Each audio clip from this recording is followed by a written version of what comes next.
Praise be to Jesus.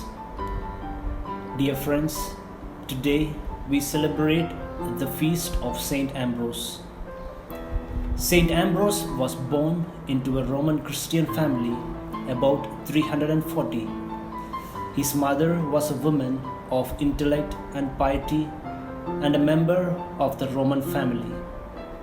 There is a legend that as an infant, a swarm of bees settled on his face while he lay in his cradle, leaving behind a drop of honey.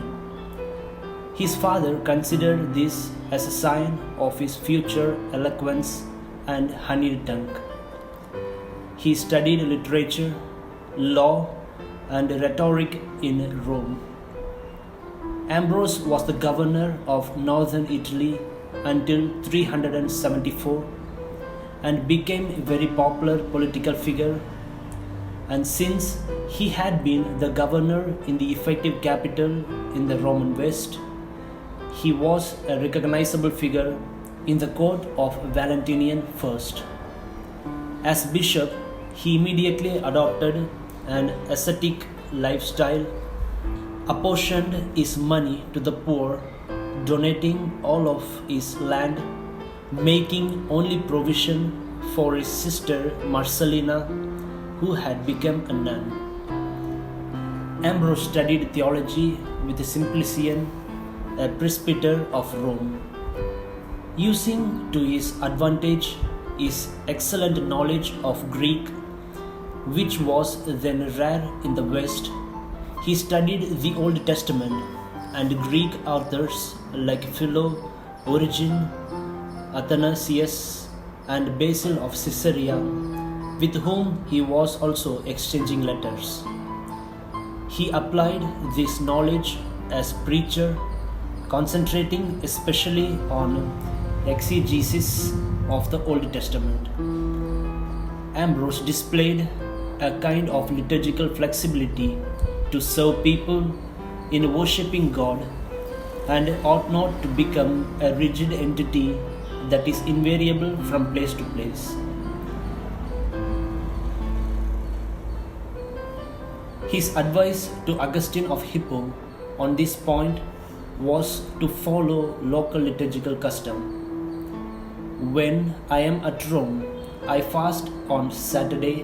When I am at Milan, I do not. Follow the custom of the church where you are. His advice has remained in the English language as the saying, when in Rome, do as the Romans do.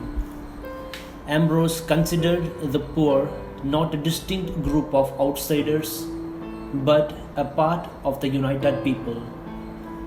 Giving to the poor was not to be considered an act of generosity towards the other, rather, what the resources God has originally bestowed on us, and we equally share it with others. Ambrose was the Bishop of Milan at the time Augustine could share his burden with Ambrose and make confession.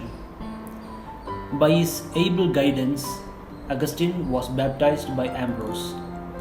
Nevertheless, the increasing strength of the Arians proved a difficult task for Ambrose. Around 385, the emperor and his mother Justina, along with a considerable number of clergy and laity, especially military, professed Arianism.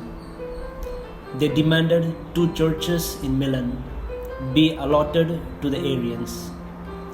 Ambrose refused and was required to answer for his conduct before the council. He went, his eloquence in defense of the church reportedly overawing the ministers of Valentinian. So he was permitted to retire without making the surrender of the churches.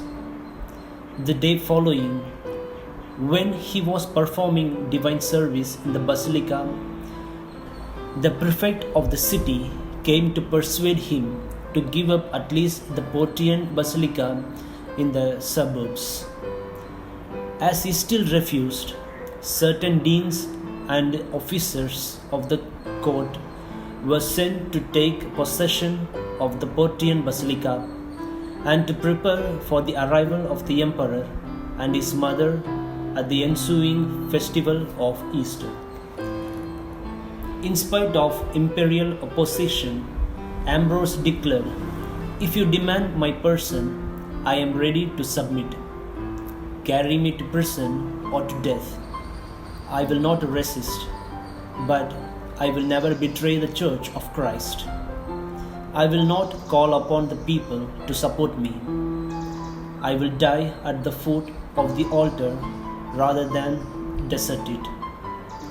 In 386, Justina and Valentinian received the Arian bishop Maxentius the Younger, and Ambrose was again ordered to hand over a church in Milan for Arian usage. Ambrose and his congregation barricaded themselves inside the church. Ambrose also died in 397. Saint Ambrose, pray for us. Lord Jesus.